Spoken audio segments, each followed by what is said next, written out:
Sophie, for you first. What distinguishes Dark Phoenix from other films you've done in the past? Well, from other films that I've done in the past, I've never worked so much with visual effects. I don't think I've ever had such an extensive storyline in 2 hours or however long this movie is.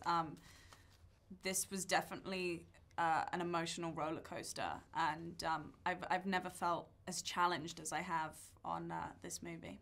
Sorry, Jessica, what was it about Dark Phoenix that made you decide to appear for the first time in an X-Men film? The thing about Dark Phoenix that really made me excited to join this film is that the last time it was made, it was a secondary storyline, and I like that the focus is really on Jean Grey and her journey in discovering her Dark Phoenix power. I was excited to do this film because I wanted to work with Simon Kinberg, who's a friend of mine.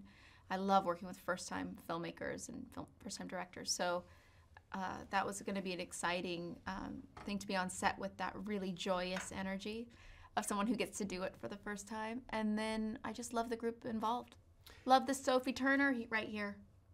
Love you. Love you. All right. Thank you. What would each of you say was your biggest challenge in making the film?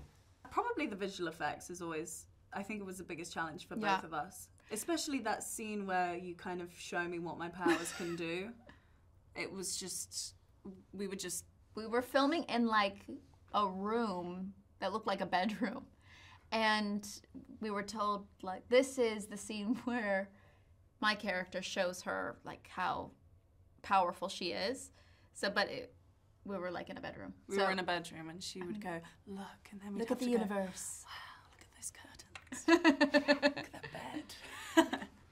All right, now I'm switching gears. This is going to be like a two-part question in regards to this, but first part of it is going to be looking at the scope of something like a Game of Thrones. What was the first episode, your first scene you ever shot in that show, and the last scene you shot? Oh, the first scene I ever shot was... First day of work. You were nervous, you showed up, you thought, oh, how am I going to be today? I think it was a feast scene where all the characters were kind of present in Winterfell. It was the first episode, feast scene, and Arya flicks pigeon pie at my face. That's all I kind of remember. And then the last scene I ever shot was when we had kind of the council and we decide on Bran becoming king, and I say, the North will be independent. That was the last thing you Queen shot? Of yeah, the North. That was the last thing I shot. And those were my last words spoken. The North will remain an independent kingdom as it was for thousands of years. Isn't that cool? So cool. Yeah. And in full circle, first scene you shot in Dark Phoenix and last scene you shot in Dark Phoenix. If it's spoilery, we can edit it for another time, but do you have a first and last scene I shot on that day? Yes. First scene I shot was with Tye in the bedroom, with Tye in the bedroom, and that's the truth. Tye in the bedroom, and we were making out. But it was like the least emotionally challenging scene for me, so it actually felt kind of like, oh, this is fine. And then the last scene, oh, I remember a scene with Jen that I can't talk about. I like the ominous ending of our interview.